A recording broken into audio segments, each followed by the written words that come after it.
More research using ancient DNA is rewriting prehistory in India and disproves notions of deep-rooted ancestry linked to Hindu nationalism, writes Tony Joseph. Who are the Indians, and where did they come from? In the last few years, the debate over these questions has become more and more heated. Hindu right-wingers believe the source of Indian civilization are people who called themselves Aryans, a nomadic type of horse-riding, cattle-rearing warriors and herders, who composed Hinduism's oldest religious texts, the Vedas. The Aryans, they argue, originated from India and then spread across large parts of Asia and Europe, helping set up the family of Indo-European languages that Europeans and Indians still speak today. As it happens, many 19th century European native genealogy Arabian race and, of course, most famously, Adolf Hitler, also considered Aryans the master race who had conquered Europe. Although the German leader considered them to be of Nordic lineage, when scholars use the term Aryan, it refers to a group of people who spoke Indo-European languages and called themselves Aryans, and that is how I have used it in this article. It does not refer to a race, as Hitler used it, or as some in the Hindu right will use it. Many Indian scholars have questioned the out of India thesis, arguing that these Indo-European language speakers, Aryans, were possibly just one of many streams of prehistoric migrants who arrived in India after the decline of another civilization. This was the Harappan, Indus Valley civilization, which thrived in what is now northwestern India and Pakistan around the same time as the Egyptians and Mesopotamians. However, Hindu right-wingers believe the Harappan civilization was also an Aryan, Vedic civilization. Tensions between the two groups, backing these opposing theories, have only increased in the last few years, especially since the Hindu nationalist Bharatiya Janata Party, BJP, came to power in India in 2014. Into this long-running dispute has now stepped the relative new discipline of population genetics, which has started using ancient DNA to figure out when people moved where. Studies using ancient DNA have been rewriting prehistory all over the world in the last few years, and in India, there has been one fascinating discovery after another. The most recent study on this subject, led by geneticist David Reich of Harvard University, was published in March 2018 and co-authored by 92 scholars from all over the world, many of them leading names in disciplines as diverse as genetics, history, archaeology and anthropology. Underneath its they title The Genomic Formation of South and Central Asia, lay some volcanic arguments. The study showed that there were two major migrations into India in the last 10,000 years. The first one originated from the Zagros region in southwestern Iran, which has the world's first evidence for goat domestication, and brought agriculturists, most likely herders, to India. This would have been between 7000 and 3000 BCE. This Zagrossian herders mixed with the earlier inhabitants of the subcontinent, the first Indians, descendants of the out of Africa, migrants who had reached India around 65,000 years ago, and together they went on to create the Harappan civilization. In the centuries after 2000 BC came the second set of immigrants, the Aryans, from the Eurasian steppe, probably from the region now known as Kazakhstan.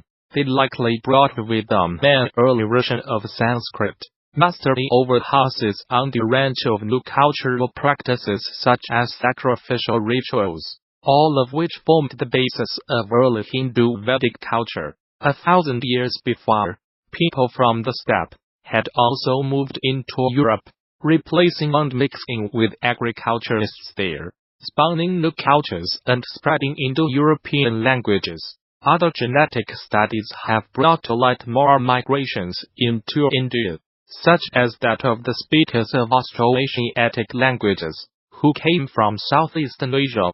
As I write in my book, the best way to understand the Indian population is to imagine it as a pitasim, with the first Indians forming its base. Though the base of this rather irregular pitasim is thin in some places and thick in others, it still serves as the support that the rest of the pitasim is built upon, because studies show that 50% to 65% of the genetic ancestry of Indians derives from the first Indians. On top of the base comes the sauce that is spread over the piece of hairpins, and then come the toppings and the cheese. The Austroasiatic, Tibeto-Burman, and Indo-European language speakers are Aryans, all of whom found their way into the subcontinent later. To many in the Hindu right wing, these findings are unpalatable. They have been campaigning to change school curricula and remove any mention of Aryan immigration from textbooks. And on Twitter, several hugely popular right-wing history handles have long been attacking India's leading historians, who have defended the theory of Aryan migrations and continue to do so.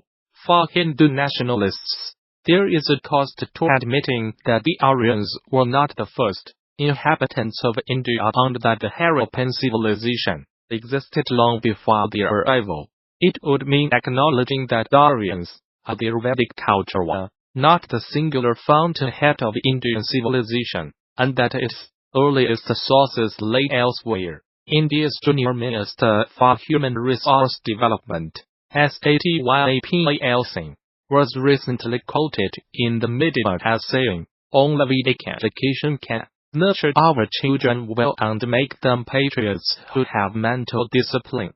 The idea of the mixing of different population groups is also unappealing to Hindu nationalists, as they put premium on racial purity.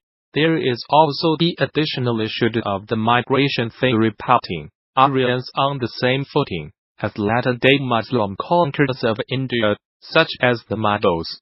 These are not just theoretical debates. The ruling Bhatt government in Haryana state, which neighbors the Indian capital Delhi, has demanded that the Harappan civilization be renamed the Saraswati River Civilization, since the Saraswati is an important river that is mentioned in the earliest of the four Vedic texts. Such a renaming would serve to emphasize the link between the civilization and the Aryans. The new study puts an end to these debates, and it has thus come as a shock to the Hindu right wing. In a tweet attacking its call of the Prof. Reich, ruling party MP and former Harvard University professor Subramanian Swamy said, "There are lies, damned lies and Harvard's Third Reich and false statistics." However, the real message that the new research carries is an exciting and hopeful one, that Indians have created a long-lasting civilization from a variety of her entities and histories. The genius of the Indian civilization during its best periods has been inclusion, not exclusion. Unity in diversity is, indeed, the central theme of India's genetic makeup. Tony Joseph is the author of Early Indians, the story of our ancestors, and where we came from, a popular tourist attraction, has become the latest Chinese company to show solidarity with Huawei's chief finance officer, Meng Wanzhou, who was arrested in Canada on 1 December. Shannon Mountain Scenic Park, in eastern Hainan province said it would waive the $9.65 ticket fee for anyone carrying a Huawei phone. Ms. Meng, who was given bail in Canada, faces extradition to the United States on charges of breaking Iran sanctions. Her case has upped tensions with China. Use Huawei phones, shoot grand photos on the mountain, A notice on the Shannon Park's social media account said, "We wish friends around the world who support Huawei's success and bliss. The offer would last until 29 December, the South China Morning Post reported. But it was met with some criticism among China's social media users, who claimed it was discriminatory. Huawei phone owners are being offered other enticements too. They can get a 20% discount at a border in Beijing. Seen in Beijing, bring a Huawei phone and get 20% off." Similar to this story we covered yesterday, https://